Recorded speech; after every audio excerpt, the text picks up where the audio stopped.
Assalamualaikum warahmatullahi wabarakatuh.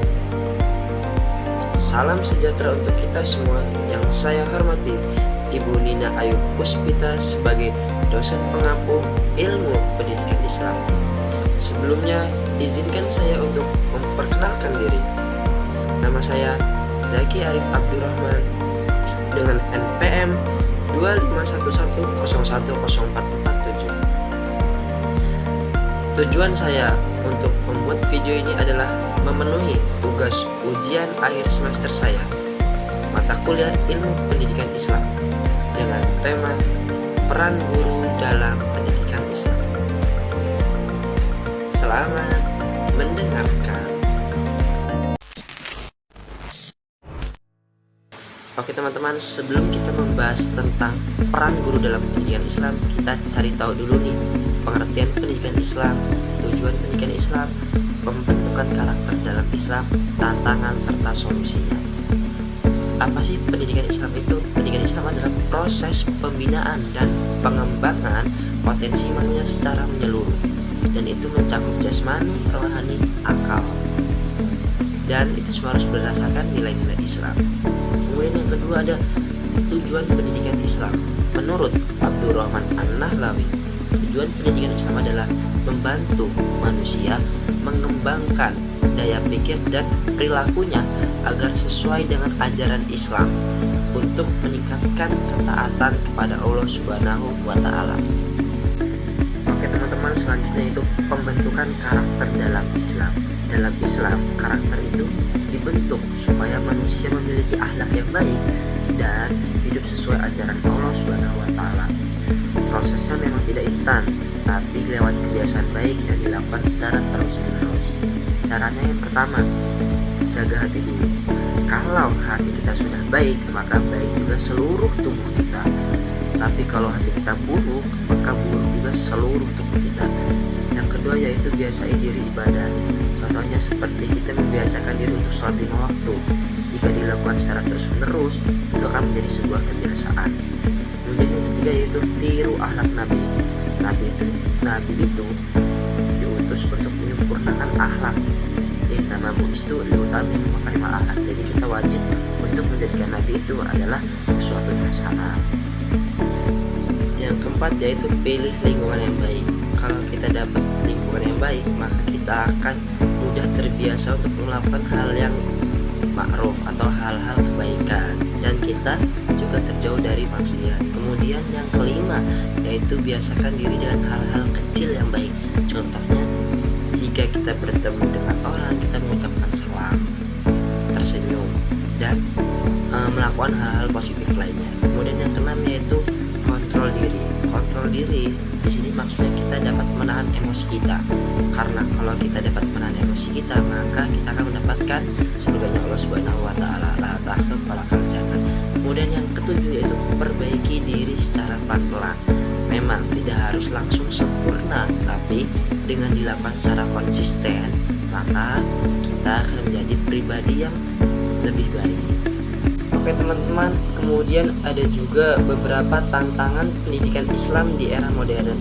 Yang pertama, pengaruh HP dan media sosial itu bikin anak lebih mudah terdistraksi. Kemudian yang kedua, nilai moral makin longgar dan bentrok dengan ajaran Islam. Kemudian yang ketiga, kurang teladan dari orang dewasa. Kemudian yang keempat, pergaulan makin bebas dan luas. Yang kelima, pemahaman agama masih banyak yang dangkal. Kemudian yang keenam, cara mengajar guru yang mungkin kurang cocok untuk generasi sekarang. Nah, kurang lebih ada 6 tantangan pendidikan Islam di era modern. Tapi teman-teman jangan khawatir, ada beberapa solusi ataupun cara untuk mengatasinya. Yang pertama, perkuat akidah dan akhlak. Mulai dari hal-hal yang paling penting yaitu iman, adab, dan akhlak, supaya murid itu punya fondasi kuat sebelum belajar hal-hal yang lain. Kemudian yang kedua itu ada gabungkan metode lama dan modern. Tetap ajarin nilai-nilai Islam, tapi dibuat lebih asik, dibuat lebih menarik. Kemudian Yang ketiga yaitu libatkan orang tua. Karakter anak itu akan lebih mudah dibentuk kalau di rumah itu diajarkan hal yang sama. Jadi, guru dan orang tua itu harus bekerja sama. Oke, yang keempat yaitu kontrol penggunaan teknologi. Bukan dilarang, tapi diarahkan, seperti diberikan konten-konten Islami dan ajari anak cara pakai HP dengan bijak. Kemudian yang kelima, praktek langsung, bukan teori doang. Seperti anak itu harus diajari sholat 5 waktu, jujur, sedekah, bantu orang, dan hal-hal positif lainnya. Kemudian yang keenam, berikan teladan yang baik. Jadi guru, orang tua, dan orang dewasa itu harus bisa jadi contoh. Karena anak itu rata-rata lebih percaya dengan perilaku, bukan malah yang ceramah panjang-panjang. Mungkin itu ada 6 solusi untuk mengatasinya. Nah teman-teman, yang ini gak kalah penting nih, yaitu masuk ke dalam tema kita, peran guru dalam pendidikan Islam. Apa aja sih peran guru dalam pendidikan Islam itu? Yang pertama, guru itu sebagai murabbi. Guru bukan cuma tentang mengajarkan ilmu, tapi juga membimbing akhlak, sikap, dan kepribadian murid, agar murid ini memiliki pribadi yang baik dan sesuai ajaran-ajaran Islam. Kemudian yang kedua, guru sebagai muallim, yaitu yang mengajarkan ilmu, baik ilmu agama maupun ilmu umum, disampaikan secara jelas, mudah dipahami, dan ilmu yang disampaikan juga harus bermanfaat dan sesuai dengan ajaran Islam. Kemudian yang ketiga, guru itu sebagai muaddib. Guru berperan membentuk adab murid, cara bicara, sikap, sopan santun, menghormati guru dan orang tua, dan menjalani hidup sesuai dengan nilai-nilai Islam. Yang keempat yaitu guru sebagai teladan atau uswatun hasanah. Guru tidak hanya mengajarkan ilmu, tapi guru juga harus menjadi contoh nyata dalam akhlak, disiplin, jujur, adab, dan hal-hal baik lainnya.